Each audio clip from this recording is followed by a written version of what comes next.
everybody. I hope you're having a great day. It's going to be another beautiful weekend in the great state of Idaho, just a little bit hotter. Hey, a few things for you this week. First of all, about mid-month of every month, Fannie Mae and Freddie Mac come out with new updates to their programs.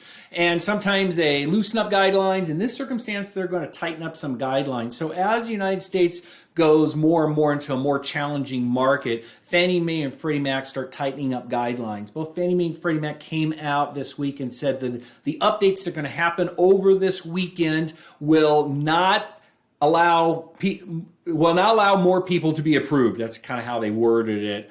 Basically, they're going to tighten up guidelines. So keep in mind that any of my loans that I do, we pre-approve everybody, which means we put them in the system. We run it in Fannie Mae and Freddie Mac's, and we get a Fannie Mae and Freddie Mac case number. So as long as that case number doesn't go more than 180 days, we're locked into those guidelines. Whereas a lot of lenders will do what's called pre-qualify, which means they just take the information over the phone and throw out a letter haphazardly. Those people that may be pre-qualified may not be pre-qualified on Monday.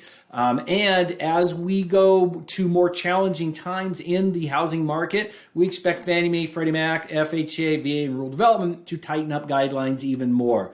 Again, they don't want to be caught with their pants down like they did in 2008, and that's not saying anything's going to happen like 2008, but they're just starting to become a little bit more cautious, especially as values start getting more challenging.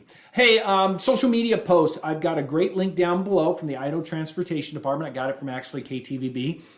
But it's a great way to social media posts, and you should be doing that every day minimum, about what the Transportation Department is doing in the state of Idaho. And the one that piqued the interest today was they're actually expanding from Karcher Road all the way, I believe, to Farmway, major expansion.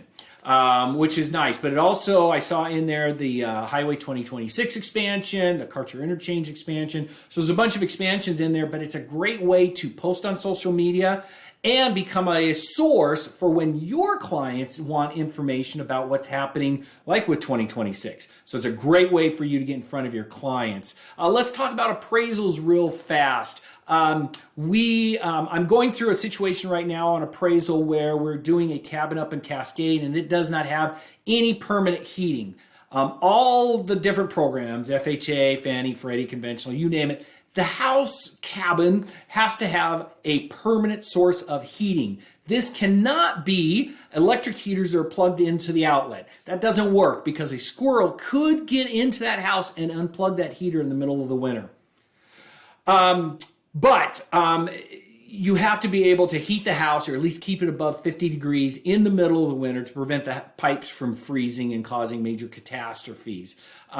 This cannot be a wood pellet stove with a huge hopper in it either. It has to be permanent heating. So just FYI on that, a challenge that we're trying to overcome right now with some real estate agents, but houses have to have permanent heating. And let's quickly talk about rates. I saw two articles just today and yesterday, one from the Wall Street Journal, one from USA Today, that says rates have improved more than they did in 2008. And this is just wrong.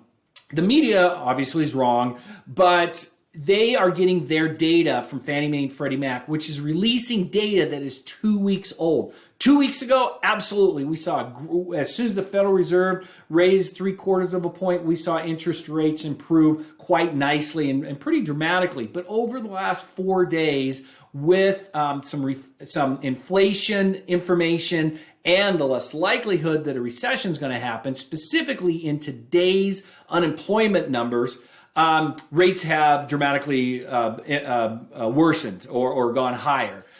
They haven't taken all of their gains back, so all the improvement they haven't taken back, but they've taken a good portion of it back. Unemployment numbers today, there was lots of job creation, but more importantly, the wages went up 0.4%, which is wage inflation, which isn't helping our inflation. But this pretty much tells us that the Federal Reserve is going to raise 3/4 of a point at their next meeting at the end of the month. And hopefully with them raising 3/4 of a point, we'll see another improvement in interest rates like we did last time they did 3/4 of a point. Hey, with that, everybody have a great and wonderful weekend. If you ever have questions, please always use me as a resource. Thanks, and make it a great day.